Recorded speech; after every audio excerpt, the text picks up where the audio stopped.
On parle, Guillaume, d'arrivée d'espace de liberté avec Schengen, plus de frontières. Et voilà que la Hongrie va fermer la sienne avec la Serbie. Elle va construire un mur anti-immigration.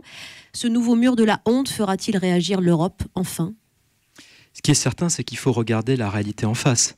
La réalité, c'est que des centaines de milliers de migrants venus du Sud, venus de l'Afrique subsaharienne, veulent migrer vers l'Europe. Et il faut donc une réponse qui ne peut pas être strictement nationale, une réponse qui forcément doit s'organiser à l'échelle du continent. Et donc il faut être très concret. Et elle tarde, c'est pourquoi la Hongrie prend cette mesure radicale. Elle n'attend plus l'Europe. Il y a eu en réalité une sorte de naufrage de la volonté européenne.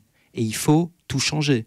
Il faut d'abord réussir à organiser de manière collective des retours de clandestins vers les pays d'origine. Moi, je propose aujourd'hui, je l'ai dit dès hier, il faut absolument organiser des vols groupés, sans doute avec Frontex, l'agence européenne, des vols groupés, c'est-à-dire des retours de clandestins vers les pays d'origine. Et on les abandonne de nouveau dans leur détresse humaine sur place. Il ne s'agit absolument pas d'abandonner quiconque, mais de faire appliquer un principe très simple. On doit venir en France, on doit venir en Europe que si on est en réalité invité à rejoindre le continent. On ne peut pas entrer en France ou en Europe comme sur un terrain vague, sans respecter aucune règle. Mais ils ont besoin d'un Bristol, les réfugiés syriens, Guillaume Larrivé ? Et vous savez, Wendy Bouchard, je vais vous répondre.